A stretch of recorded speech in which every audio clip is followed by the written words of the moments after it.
Hey everybody, it's Corey. Before diving into the content, if you haven't yet subscribed, but like me, are passionate about living well, but also living within your means, I'd love it if you're able to like and subscribe to my YouTube channel. Now, 2020 has been quite the year, and a lot of curveballs have been thrown our way. If you're anything like me, starting off the year, you thought that you were going to thrive, that this was going to be your year. Not the year that you stayed at home every single day wearing the same pair of sweatpants. Or maybe that's just me. Looking at the glass half full though, I wanted to share with you the 5 lessons that 2020 taught me. So let's dive into things. Lesson number 1 is the importance of gratitude. So while this isn't money related, it's been important to me personally because it's allowed for me to be more positive when it comes to aspects of my life that I sometimes take for granted.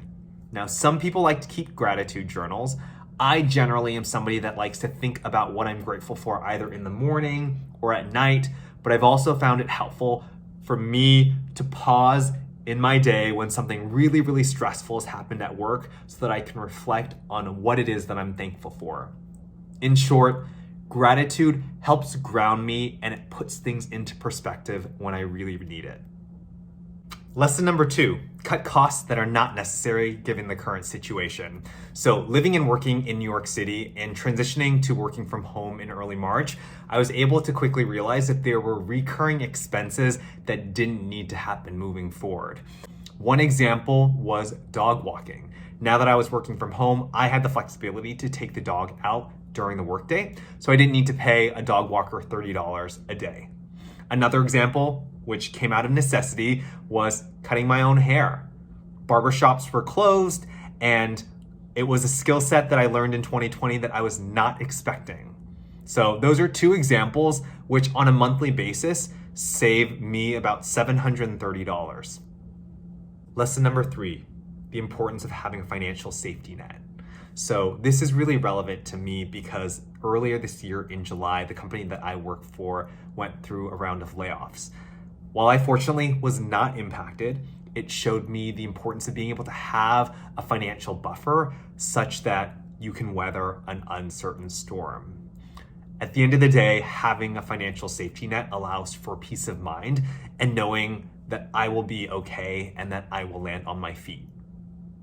Lesson number 4, taking care of your mental and physical health. So 2020 has been quite the year. When I think about things from a physical health perspective, I lost almost 15 pounds during the peak quarantine period. And that, to clarify, is not a humble brag. I was not exercising, I wasn't eating well, I wasn't eating enough. And mentally, I just felt constantly tired and I wasn't excited about the future and what the future held.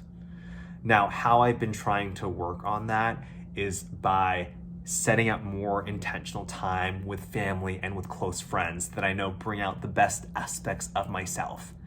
I've been also trying to spend more time getting physical activity, either at the gym when it's safe, or outside, or at my apartment. And so really, mental and physical well-being is something that I took for granted that I realized I should not have. I think one additional lesson that I wanted to include in this is knowing when it makes sense to spend money on your physical or mental well-being, because we only get one of us. So knowing when it makes sense to devote more resources towards you. Lesson number 5, focus your energy on what really matters. For me, it was all about making sure that I was successful in my job. So I exclusively focused on inputs that would tie back to my success metrics for my role.